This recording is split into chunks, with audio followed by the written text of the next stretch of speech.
नौशेर फिरोज में मेहराबपुर थाने की हदूद से नुनारी कब्रिस्तान के करीब नौजवान की लाश बरामद। इस हवाले से तफसीलात जानते हैं हम अपने नुमाइंदे मोहम्मद अयाज मलिक की इस रिपोर्ट में। नौशेर फिरोज की तहसील मेहराबपुर थाने की हदूद में नुनारी कब्रिस्तान के करीब से एक नौजवान की लाश बरामद हुई है, जिसने इलाके में खौफ व तशवीश की फिजा पैदा कर दी है। पुलिस के मुताबिक लाश एक सुनसान मुकाम से मिली है, जिसकी शनाख्त शाहिद अराई के नाम से कर ली गई है। पुलिस का कहना है कि लाश को कानून के मुताबिक जरूरी कार्रवाई के लिए मेहराबपुर तालका अस्पताल मुंतकिल किया जा रहा है। इब्तदाई मालूमात के मुताबिक नौजवान के जिस्म पर कोई वाज़ेह निशान या ज़ाहिरी चोट नहीं पाई गई, जिसके बाद की असल वजह जानने के लिए पोस्टमार्टम जरूरी करार दिया गया है। पुलिस का कहना है कि रिपोर्ट मौसूल होने के बाद ये हकायक सामने आ सकेंगे।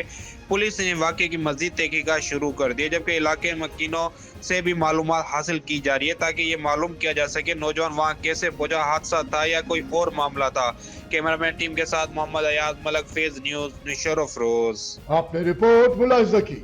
मजीद खबरें और अपडेट्स जानने के लिए देखते रहिए फैज न्यूज नेटवर्क।